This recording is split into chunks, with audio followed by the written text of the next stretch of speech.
할렐루야. 자, 반갑습니다. 우리 인사 많이 했는데요. 한 번 더 이렇게 인사했으면 좋겠습니다. 오늘도 잘 오셨어요.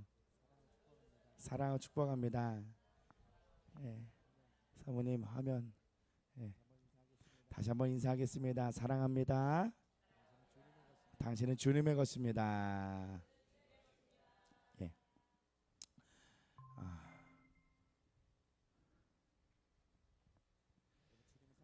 여러분 주님은 살아계십니다.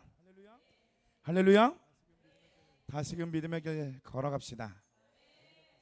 무기력하십니까? 오늘 예수님 앞에서 다 고백해 하세요. 진짜 하나하나 다 고백하세요. 그러니까 하나님께서 해 주시겠지라고 기다리지만 마시고요. 그 주님 앞에 더욱더 나아가세요.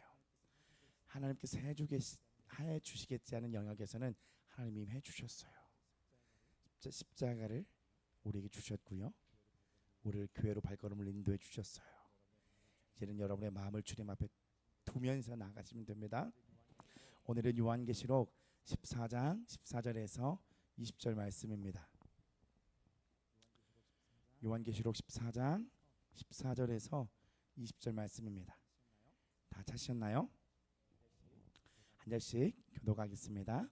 또 내가 보니 흰 구름이 있고 구름 위에 인자와 같은 이가 앉으셨는데 그 머리에는 금 면류관이 있고 그 손에는 예리한 낫을 가졌더라.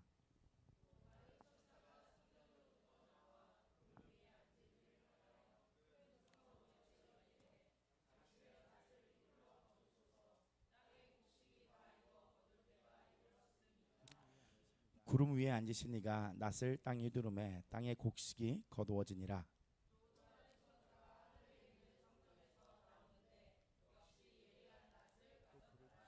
또 불을 다스리는 다른 천사가 제단으로부터 나와 예리한 낫 가진 자를 향하여 큰 음성으로 불러 이르되 내 예리한 낫을 휘둘러 땅의 포도송이를 거두라. 그 포도가 익었느니라 하더라.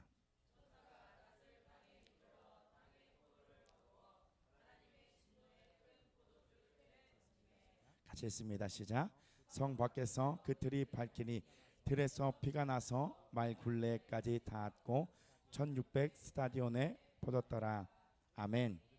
자, 오늘은요 요한계시록 14장의 마지막 후반부에 대한 이야기를 가지고 좀 나눠보려고 합니다.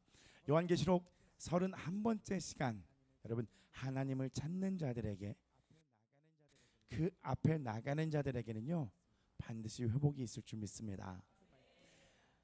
앞에 말씀은 찾지 않았는데요. 예레미야 33장 3절에 너는 내게 부르짖으라 내가 내게 응답하겠고 그리고 내가 알지 못하는 크고 은밀한 일을 내게 보이리라 라고 말씀하셨어요. 하나님께서는 우리에게 부르짖어 나오기를 원하십니다. 그리고 주님은 보여주기를 원하세요. 그럼 목 아프게 왜 부르짖으라고 할까라고 생각할 수 있습니다. 그죠? 우리의 마음을 주님 앞에 표현하며 나오기를 원하시는 거예요. 어떤 행위적인 방법을 얘기하는 게 아니죠. 소리를 크게 내라 더 내라 더 내라는 게 아니에요. 너의 큰 목소리가 내 귀에 닿는 게 아니에요. 주님은 우리의 신음소리도 들으시는 분입니다. 단지 너의 마음에 있는 모든 것들을 내 앞에 속 시원하게 간구하며 표현하라는 거예요. 오늘 우리의 마음을 십자가 앞에 두며 그가 하시는 고백을 드림으로 여러분 온전한 회복이 있게 될 것을 믿습니다. 요한계시록 시작하겠습니다. 오늘 14장 후반부죠. 자, PPT 한번 넘겨주시면요. 예, 보세요. 요한계시록 12장과 14장까지는요. 이 중간 계시 이제 삽입장이라고 얘기를 나눴는데요. 자, 12장은 뭐죠? 예, 13장은 뭐죠? 예, 14장은 뭐죠? 손이 안 돼. 예, 좋아요. 예, 역시 실력보다는 시력이죠. 맞습니다. 12장, 13장, 14장 이렇게 나눴습니다. 두 증인과 두 짐승, 시온의 승리, 찬송. 이렇게 보시면요, 12장에서는 이제 교회와 사단과의 영적 전쟁이 일어나는 것을 보여주었죠. 두 증인은요 전쟁에서 진 것 같았어요.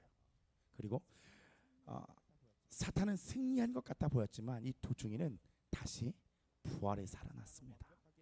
그래서 사단은 완벽하게 패배하였음을 우리에게 보여줬고요. 13장은요. 이 두 짐승이 포기하지 않고 교회를 계속 공격하는 거예요. 또 그들은 승리한 것처럼 보였죠. 하지만 계시록 14장에 들어와서 14만 4천 명 이 인원 수에 집중하지 말라 하셨죠. 이건 신천지가 쓰는 거니까요. 그리고 여러분 계시입니다. 계시. 그러니까 그들은 그 숫자를 계속 얘기하는데 어떤 얘기냐면 전부 하나님의 백성들을 의미하는 거예요. 그래서 결국엔 사탄이 승리한 것처럼 보였지만 하나님을 믿는 자들, 하나님을 믿는 백성들은 다 구원함을 얻고 천국에서 승리의 노래를, 승리의 찬양을 불렀다는 그 말씀을 우리가 나눴습니다. 이러한 패턴으로 형성되어 있는 계시록에 항상 그 끝맺음에는 항상 뭐였죠? 승리에 승리 생각 못했네요. 승리 이전에 하나님의 구원과 심판이 있죠. 그리고 심판, 그 심판을 통하여 우리가 승리함을 알게 되어지는 건데요. 오늘 이 본문에는요, 추수하는 두 형태의 모습이 분명하게 나와요. 두 가지 다 추수예요. 뭐냐면 선택받은 의인의 추수가 있고요. 그리고 그렇지 못한 악인이 다른 의미로 추수되어지는 거예요. 본문 말씀 14절 한번 보겠습니다. 본문 말씀 14절 앞에 보시면 됩니다. 자, 구름은 뭘 상징한다고 했죠? 성경에 보면 임재, 하나님의 영광. 성막 가운데 이렇게 하나님의 임재와 영광이 임했던 것처럼, 그리고 여기서 나오는 인자는 예수 그리스도이십니다. 영광이 가득한 그곳에 임재하신 하나님이 앉아 계시는데 바로 예수님의 모습이며 그 머리에는 뭘 쓰고 있어요? 금면류관을 쓰고 있어요. 넘겨주십시오. 성경에서 이 면류관은요, 승리를 의미하고 말해주고 있습니다. 멋있죠? 내 거예요? 주님이 주시는 거 말이에요. 요거 말고 예수님은 예수님 거고. 맞잖아요. 이거 믿음의 경주 끝나면 받는 거. 만유의 주 그리고 왕을 상징하고요. 악의 세력을 심판하시는 면류관을 쓰고 계십니다. 그리고 오늘 본문에서 표현하길, 여러분 예수님이 손에 뭘 들고 계시죠? 보이세요? 낫. 요한은 계속 예수님의 모습을 계시록 안에서 참 다양하게 표현하고 있는 거예요. 자, 그것은 예수님께서 어떤 마음으로 계시는지를 보여주고 있는 거고요. 또 구원과 심판을 내리시는 그 권위 있는 분을 정확하게 묘사하고 우리에게 알려주시는 겁니다. 이런 모습이겠구나. 그 심판의 주께서 들고 있는 낫은요, 오늘 성경에 보니까 예리하다라고 얘기하고 있어요. 자, 스가랴 5장 1절에 이런 말씀이 있거든요. 같이 읽어봅니다. 시작. 내가 다시 눈을 들어 본즉 날아가는 두루마리가 있더라. 자, 스가랴서 5장 1절에서 이 두루마리가 있습니다. 두루마리는 바로 낫이에요. 구약의 히브리어, 그리고 신약은 헬라어로 되어 있죠. 성경은 이렇게 기록되어 있습니다. 맞죠? 구약은 히브리어로, 헬라어로, 신약은 헬라어로. 히브리어로 되어 있는 이 성경을 오래 연구한 이 학자들이 헬라어로 번역을 하는데 이 두루마리의 뜻이 낫이라는 거예요. 그 두루마리를 원어적으로 낫이라고 번역을 했다는 거죠. 성경은 검과 두루마리를 하나님의 말씀에 비유합니다. 그러니 예리한 낫은 바로 예리한 말씀으로 번역이 되는 거예요. 15절입니다. 본문 말씀 15절 보니까 15절에 또 천사가 등장하고 구름 위에 앉아 계신 예수님을 향해 큰 음성으로 외칩니다. 뭐라고 외치죠? 맞아요. 빨간 줄로 제가 안 쳐놨네요. 당신의 낫을 휘둘러 거두소서. 다시 말씀드립니다. 당신의 말씀으로 거두소서예요. 자, 그 시기는 땅의 곡식이 다 익어 거둘 때가 되었다라고 말하는 거예요. 알곡과 갈라지가 아니죠. 알곡과 가라지가 갈려야 할 그때가 되었다는 거예요. 항상 우리는요, 준비되어 있어야 합니다. 땅의 곡식이 다 익어 거둘 때가 언제일까요? 하나님의 시간표가 다 달았을 때예요. 우리는 항상 그때를 알지 못하니 준비해야 합니다. 성경 근데 말씀하고 있죠. 전쟁과 사랑이 식어지고 뭐 많은 이야기를 나눴잖아요. 그죠? 이미 충분히 이 땅 가운데에서는 그 죄악과 그 징조들이 행해지고 있다는 겁니다. 준비되어져야 합니다. 항상 하나님 앞에 서셔야 됩니다. 그 다루심 앞에 서셔야 됩니다. 하나님의 인도하심을 따라가셔야 됩니다. 오늘 내 상태가 좋지 않은데 중요한 건 마음이에요. 상태는 안 좋을 수 있어요. 속을 수 있고 공격받을 수 있고 내 마음이 내 상태가 안 좋을 수 있는데 마음이 항상 예수님께로 향해 있는 거, 여러분 이게 중요한 거예요. 주를 찾는 자들에겐 주님의 은혜가 있거든요. 안 좋을 수밖에 없죠. 하나님의 다루심이 있는데 상태가 안 좋을 수 있죠. 하나님이 그 안에 있는 것들을 끄집어내시려고 하는데 어떻게 항상 해피하고 어떻게 항상 좋겠습니까? 그러나 중요한 마음의 중심이라는 거예요. 내 모습을 보게 하시는 그 하나님 앞에 내 중심을 드리는 거죠. 여러분 오늘 이 본문의 말씀에서 익었다라는 단어가 몇 번 등장할까요? 예, 정답이에요. 익었다라는 단어가 오늘 2번 등장합니다. 어제 성경 안 보고 어떻게 하셨어요? 예? 그래요? 자, 제가 천사인가요? 이상하네요. 자, 익었다라는 단어가 오늘 2번 등장하는데요. 헬라어로 크시레노라는 거예요. 크시레노. 자, 넘겨주십시오. 익었다. 이게 아닌데? 어디가? 예, 여기에요. 넘겨주세요. 자, 익었다. 크시레노 헬라어로요. 뜻은 무슨 뜻이냐면요. 마르다, 피폐해졌다라고 하는 뜻을 갖고 있습니다. 당시 유대인의 유대 농사를 한번 보면요. 추수할 시기가 다가오면 농사를 지었던 땅이 제일 먼저 마르게 된다고 하더라고요. 땅이 마르면서 곡식만 마르는 게 아니라 옆에 자라는 이 잡풀, 가라지라고 불리우는 그 풀들이 마르기 시작하는 거예요. 그러면서 마지막엔 알곡된 곡식만 남게 되는 거죠. 그 곡식 옆 잡풀들이 마르기 시작할 때에 뭐라고 표현하냐면 성경에서 휘어졌다라고 표현하는 거예요. 휘어졌다. 휘어진 게 아니고요. 휘어졌다. 요한복음 4장 35절이에요. 같이 읽어볼까요? 시작. 너희는 넉 달이 지나야 추수할 때가 이르겠다 하지 아니하느냐. 그러나 나는 너희에게 이르노니 너희 눈을 들어 밭을 보라. 휘어져 추수하게 되었도다. 그 가라지가 빛을 받아서 하얗게 변해서 휘어지고 알곡이 더 도드라지게 보이게 되는 추수 때를 얘기하는 거예요. 넘겨주십시오. 예, 이렇게요. 그냥 느낌으로 보세요. 다 휘어진 것 같긴 한데 다시 말씀드리면 밭에 이젠 가라지들이 없어집니다. 알곡만 담긴 곡식만 담아서 이제 햇빛에 비춰져 하얗게 변했다고 하는 이 휘어졌다로 말하는 건데요. 그렇다면 오늘 이 본문 말씀 15절에 곡식은 누굴까? 자, 한번 더 삐삐 넘겨주십시오. 바로 끝까지 믿음을 지켜온 인내해온 교회와 성도들을 말합니다.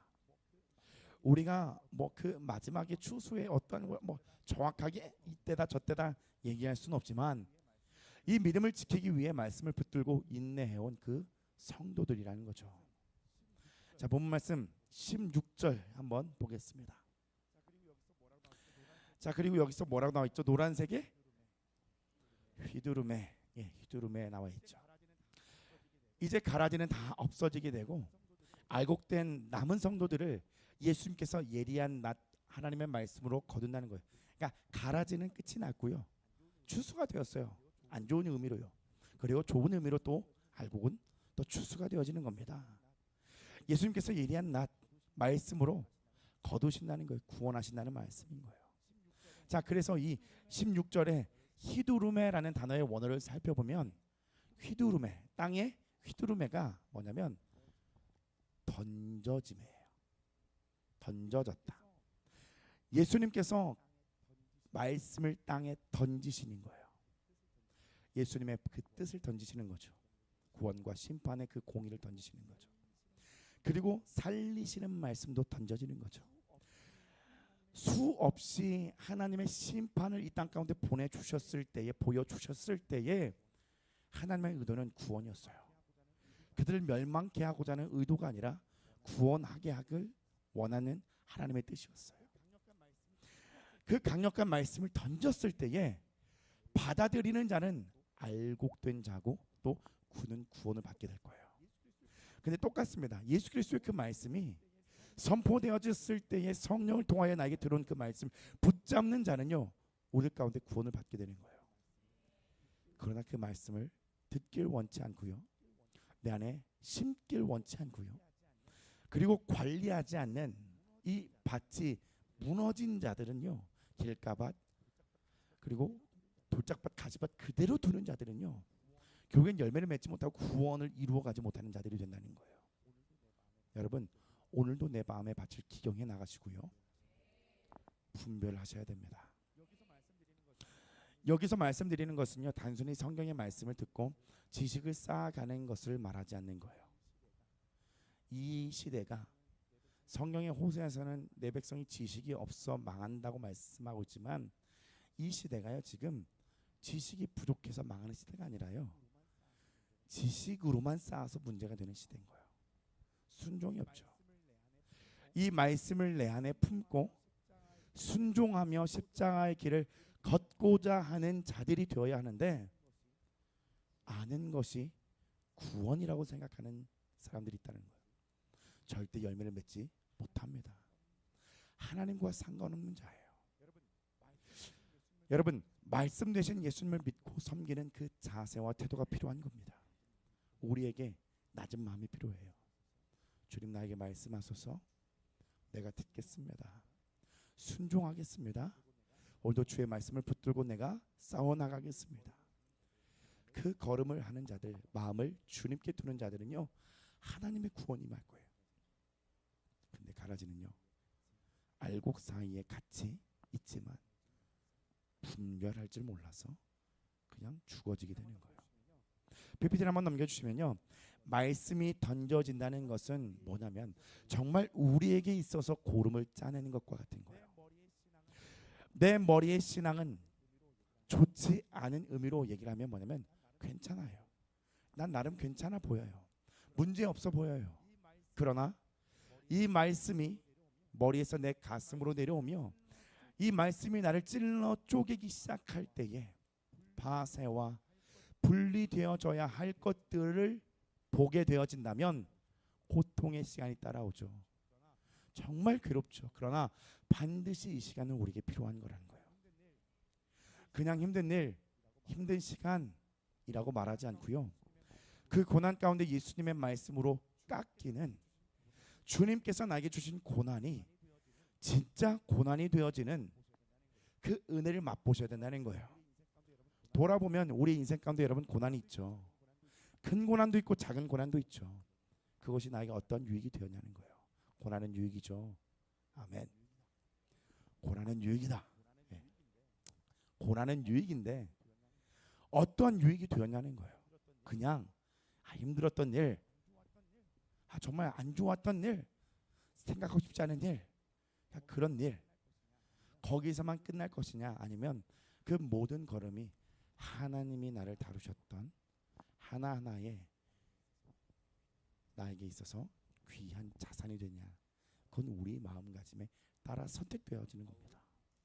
여러분, 바울은 구원을 이루어 가야 된다고 말씀하고 있어요. 그리고 성경은요, 좁으면 좁은 길로 가라고 말씀하고 있습니다. 그 좁은 길, 자기를 부인하며 깎여지는 그 길에 여러분 예수님만 선택합시다. 예수님만 선택하여서 그 고난이 정말 유익이 되는 것을 보게 됩시다. 자, PPT 한번 더 넘겨주십시오. 믿음을 생각할 때 여러분 예수님을 떠올리세요. 여러분에게 믿음 있죠. 내 안에 예수님을 한 믿음 있죠. 그때 내 믿음에게 집중하는 게 아니라 나를 품어주신 예수님을 바라보며 집중하는 거예요. 그게 믿음이에요. 믿음의 주요 온전케 하신 이인 예수님을 바라보자고 말씀하고 있잖아요. 그죠? 그러면 그 능력이, 그 말씀의 능력이 나를 어떻게 찔러 쪼개지는지를 경험해 보자는 거예요. 품고 사는 거예요. 그 말씀을 순종하며 사는 거예요. 넘어갑니다. 환란. 핍박, 차별, 멸시, 애정과 욕망, 60만 개 자아와 언제 몇만 개 보셨어요? 계속 여러분의 믿음 가지고 나아가셔야 돼요. 유라야 끝까지 가자. 잘 맞네요. 자, 본 말씀 17절 18절입니다. 자, 또 다른 천사가 하늘에 있는 성전에서 나오는데 역시 예리한 낯을 가졌더라. 18절입니다.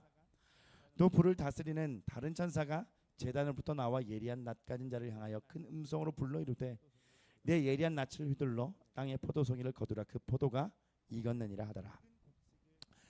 전에는 익은 곡식을 나주로 베었습니다. 그렇죠? 근데 이번에는 익은 뭘 거두어요? 어디 있어 포도송이? 아 저기 있네. 포도송이를 거둡니다. 이 곡식이 익었다라고 하는 것과 포도송이가 익었다라고 하는 그 익었다라고 하는 단어의 뜻이 원어적으로 차이가 있어요. PPT 한번 넘겨주십시오. 예. 뭐냐면 곡식이 익은 것은 아까 무슨 뜻이었냐면 마르다, 피폐지다라는 뜻이 있었고요. 포도가 익은 것은 꽃이 피어 절정에 이른 상태를 의미하고 있는 거예요. 한번 더 PPT를 넘겨주시면 4월 되면 이제 벚꽃 보러 많이 가죠, 그죠? 그 기간이 길어요, 짧아요? 짧아요. 며칠 걸렸죠? 몇 주 걸리죠, 보통? 2주? 2주, 예, 2주. 만개해서 2주, 그죠? 피고 치는 거 한 3주에서 4주. 근데 그마저도 비 오면 다음 년을 기약해야 돼요. 네. 일본 가는 게 빠르겠어요. 네. PPT 한번 넘겨주십시오. 무슨 말이냐면요, 익었다라는 말의 차이 이거 보면 뭐냐면 악인을 보면서 이 악인이 금방지잖아요. 하나님을 대적하고 하나님을 믿지 않고 하는 믿지 않는 자들이 그 시간이 짧다는 거예요. 그러니까 만개한 것 같아요. 익은 것 같아요. 근데 끝이 나요. 그래서 오늘 익었다는 두 개가 다른 의미로 쓰이는 거예요. 마르고 피폐해지다, 그리고 꽃이 피어 절정에 이른 상태, 이런 익었다는 건데 포도는요 뭐냐면 믿지 않는 자를 의미하는 거예요. 포도가 익었다는 표현은요 이제 죄악이 가득 차 심판 때가 가까워졌다는 것이죠. 결국 세상에서 돈과 명예와 쾌락을 쫓지만 성경에서는 결과적으로 두 종류의 사람으로 나뉘게 된다는 거죠. 내가 쥐고 있는 그게 무엇이 됐든 간에 여러분 예수님이 아니면 구원을 받지 못한다는 거예요. 예수님을 잡아야 된다는 거예요. 이게 굉장히 큰 진리고 복음의 메시지인데요. 항상 나 많이 들었어 알고 있어로 끝낼 게 아니라 그 힘을 길러 가셔야 된다는 거예요. 19절입니다. 천사가 낫을 땅에 둘러 땅에 포도를 거두어 하나님의 진노의 큰 포도주를 틀에 던지매. 자, PPT 한번 넘겨주십시오. 하나님의 말씀을 대행한 천사가 낫을 휘둘러 포도를 거두게 됩니다. 중요한 것은 그들이 어디에 던져지게 되었냐는 건데요. 하나님의 진노의 큰 포도주 틀에 던져지게 된 거예요. 저렇게 표현되는 겁니다. 하나님께서 어떻게 심판하시고 어떻게 보응하실지 상징적으로 볼 수 있게 하시는 건데요. 여기에 뭐가 담겼어요? 진노. 하나님의 진노. 하나님의 공의가 죄를 향해 쏟아진 의로운 분노예요. 그러니까 하나님의 책망과 하나님의 심판은요 감정풀이가 아니에요. 공의로운 하나님의 의로운 분노인 거예요. 자, 본 말씀 20절 보니까요. 성 밖에서 그 틀이 밝히니 틀에서 피가 나고 말굴레까지 닿았고 1600 스타디온에 퍼졌더라라고 말씀하고 있습니다. 여러분 어디에서 밟히게 되니까? 어디에서? 성 밖에서. 이 성 밖은요 하나님 나라 안에 들어오지 못한 자들이에요. 이 성은 하나님과 예수님이 계신 그리고 믿음의 백성들이 모인 그 영원한 나라 천국이에요. 그러나 이 성 하나님 나라 밖에서 심판당한 자는요 죽임을 당하게 되는데요. 하나님의 은혜에서 떠난 상관없는 자들이라는 거예요. 결국 요한계시록의 사도 요한을 통해서 계시가 임하여 말씀해 주고 있는 게 뭐냐면 이 심판이 진짜 임할 거야. 그러니까 너희들은 준비해라고 얘기를 하는 거예요. 그럼 그냥 끝이겠구나. 이게 그냥 끝이겠구나가 아니라 여러분 내가 이 둘 중에 한 군데에 분명히 있게 된다는 거예요. 나중 일이다, 먼 일이다, 남 일이다가 아니라 내가 하나님의 그 성 안에 있게 되는 자가 되느냐, 아니면 밖에 있게 되는 자가 되느냐, 결국은 둘 중에 하나라는 거예요. 영원한 천국에 임하시겠습니까? 아니면 영원한 지옥에 들어가시겠습니까? 오늘 나의 선택에 따라 달려있는 거예요. 자, PPT를 한번 넘겨주시면, 이 말굴레는, 말굴레 한번 더 넘겨주십시오. 이 말굴레는요, 이거예요. 말굴레. 자, 피가 나서 말굴레까지 닿았다는 것은 말이 키가 커요, 그죠? 피가 찰렀다는 거예요. 생각해 보세요. 요한이 그때 63빌딩이 있었으면 63빌딩으로 적었겠죠. 가장 큰 표현을 이제 하나님께서 주신 계시를 표현해 본 거예요. 말굴레. 얼마나 뭐 높은 게 있겠냐고요. 그죠? 그때 롯데타워. 우리 지금 하나님께서 쓰게 하시면 그런 거 적었겠죠. 롯데타워만한 그 높이의 진노가 임했. 그때 요한이 생각했을 때 이 말굴레, 사람의 길을 다 덮을 정도의 하나님의 진노가 임했다고 표현하는 겁니다. 그리고 이 피는 1600 스타디온까지 퍼졌다고 나와 있어요. 말씀에 나와 있죠. 1600 스타디온. 여러분 이게 뭘까요? 1스타디온이 약 192m예요. 그러면 이걸 계산해 보니까 몇 킬로미터죠? 유라 정답이에요. 300km. 눈 감고 계산하고 있길래 답을 이제 생각한 것 같아서, 1스타디온은 192m인데 1600을 곱해보면 300km 이상 되는 것 같은데, 3천 아닙니까? 그렇죠?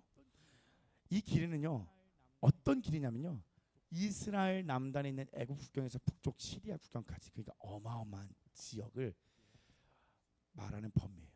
요한이 생각할 수 있는 그 생각에서 하나님의 진노가 진짜 이 땅 가운데 가득 찼다라고 생각하시면 됩니다. 누가 이 심판을 피할 수 있겠습니까? 하나님의 백성을 제외하고 믿지 않는 자들에게 임할 심판은 정말 강력하고 두려운 거예요. 우리가 지금 어느 시대까지 왔을 것 같습니까? 이 요한계시록에 기억이 안 나죠? 요한계시록의 인심판을 보시면요, 우리가 예측해 볼 수 있는 건 붉은 말은 전쟁이거든요. 그리고 이 전쟁 뒤에는 여러분 기근이 온다고 되어 있습니다. 전쟁은 솔직히 이 땅 가운데서도 전에도 많았죠. 역사 가운데 한국만 해도요, 세계적으로 많았죠. 앞으로도 있을 거겠지만요, 지금도 있고요. 그죠? 우크라이나, 러시아든요. 자, 이란하고 미국이든요. 한번 넘겨보면요, 이거 말고요. 이거 아까 나왔었는데 넘겨주십시오. 보세요. 기근이 온다고 성경에도 나와 있거든요.